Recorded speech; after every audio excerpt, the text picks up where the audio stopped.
අපි කඩෙන් රුපියල් 200ක් 300ක් දීලා චිප්ස් පැකට් එකක් ගත්තම එකකින් භාගයක්ම තියෙන්නේ හුලං.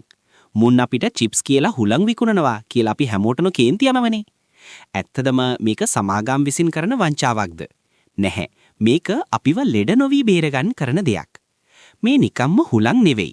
චිප්ස් පැකට් එක ඇතුළට පුරවන්නේ ඔක්සිජන් අඩංගු සාමාන්‍ය වාතය නෙවෙයි. ඒකට පුරවන්නේ නයිට්‍රජන් වායුව. ඇයි ඔක්සිජන් හොඳ නැත්තේ? අලපෙටි බදින්නේ තෙලෙන් තෙල් සහ ඔක්සිජන් එකතු වුණාම ඉක්මනට රසායනික ප්‍රතික්‍රියාවක් වෙනවා. එහෙම වුණොත් චිප්ස් ටික තෙත බරිත වෙනවා. රස වෙනස් වෙනවා. භයානකම දේ තමයි පිළිකාකාරක හැදෙන්න පුළුවන් විෂ රසායනික නිපද වෙන එක. නයිට්‍රජන් වායුව අලසයි, නිෂ්ක්‍රීය වායුවක්. ඒක තෙල් එක්ක එකතු වෙන්නේ නැහැ. ඉතින් චිප්ස් එක මාස ගාණක් ක්‍රිස්පි ගතියටම තියෙනවා. කුඩු නොවි බේරා ගැනීම. පැකට් එක හුලං පුරවලා පිම්බිලා තියෙන නිසා ප්‍රවාහනය කරන්දී එකිනෙක ගැටිලා චිප්ස් ටික කුඩු වෙන්නේ නැහැ.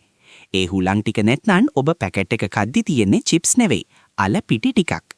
ඉතින් ඊළඟ පාර චිප්ස් ගද්දී ඒ හුලං ටිකටත් ස්තුති කරන්න. මොකද ඒ හුලං ටික නැත්නම් ඔබ කන්නේ වස.